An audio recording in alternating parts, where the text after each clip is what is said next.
Here we are today in a magnificent concentric circle where the rows you are seated in fan out from the center, signifying your own individual life journeys, while the all-encompassing circular form embraces all of us, the community that has come forth to celebrate Robert's and Rick's union. We are their history, a record of their past.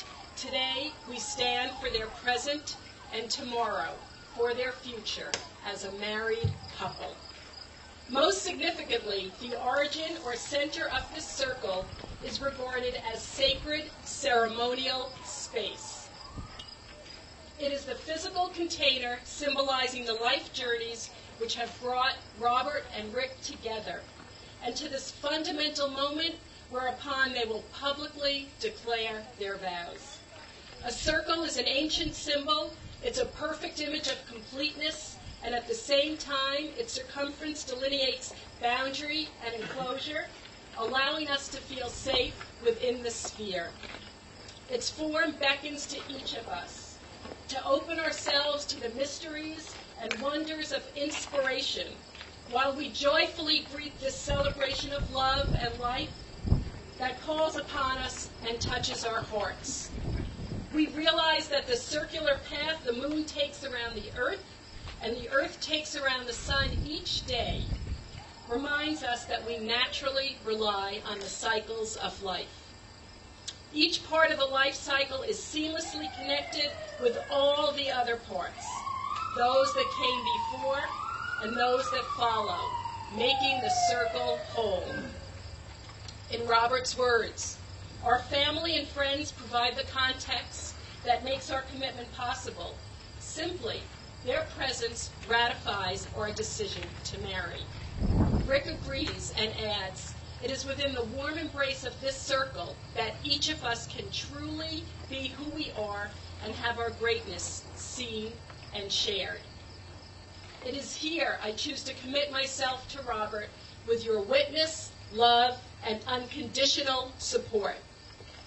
Robert and Rick met through their involvement with Men's Division International, an organization whose purpose is to cause greatness by mentoring men to live with excellence and as a mature, masculine leaders, create successful families, careers, and communities.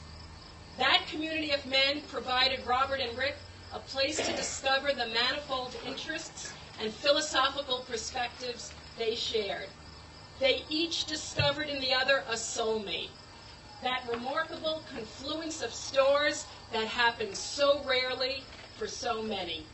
It was within the men's circle that their common ground broadened to include shared love of music, poetry and comedy, as well as shared interest in the cosmos and all things astrophysics. It was within the men's circle they realized and clarified their individual purposes, to be men of spirit, substance, and noble intention in service to others. Dear family and dear friends of Robert and Rick, from all phases of their lives, your presence here makes this union both sweet and profound. For Rick in particular, in addition to men from his circle and all the adored family members gathered here, there are valued friends from Uno Chicago Grill and his beloved members of Nichiren Shoshu, the Buddhism he has practiced for nearly 35 years. Today, I invite you to marvel at the magnificence of this setting, the beauty of life, and its manifestation through today's words, music, and ritual. Allow yourself to be open to the joyous and infinite possibilities within each of us, a principle that both Robert and Rick stand for, believe in, embody together, and delightfully offer up to us today. One of the aspects that Rick loves about Robert is his genius with impossibly large numbers. A capability that Rick says he shares up to about 470 plus or minus 10%. As he has reminded Robert many times, The only numbers I really get are imaginary numbers. If it doesn't exist in tangible reality, count me in. Rick loves Robert's grasp of planetary movement and cosmological esoterica. He still is a god with Robert's ability to create a working model of the rotation of the planets, with the proper ratio of the rotations in relation to the sun. I might add, using Lego pieces for a gas station, and the Batmobile as his only tools.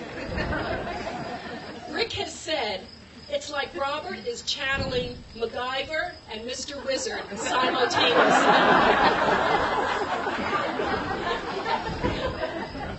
Rick adds, there is no happier moment than when Robert comes to me with some amazing and intricate piece of word working or the creation of an entirely new kind of musical instrument made of PVC pipe, driftwood, WD-40, and duct tape, on which he then proceeds to play Hey Jude with harmony.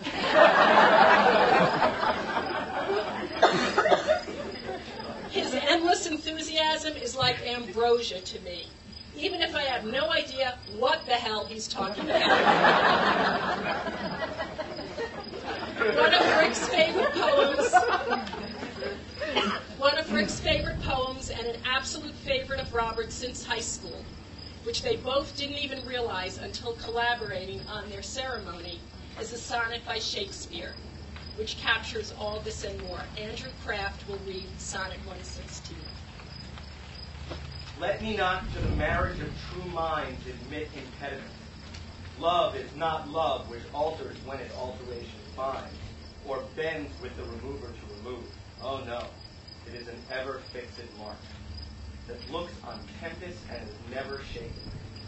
It is the star to every wandering bark, whose works unknown, although his height be taken. Love's not time schools, though rosy lips and cheeks within his bending signals compass come.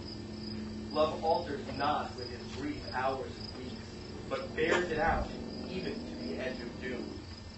If this be error and upon me be proven, I never writ, nor no man loved.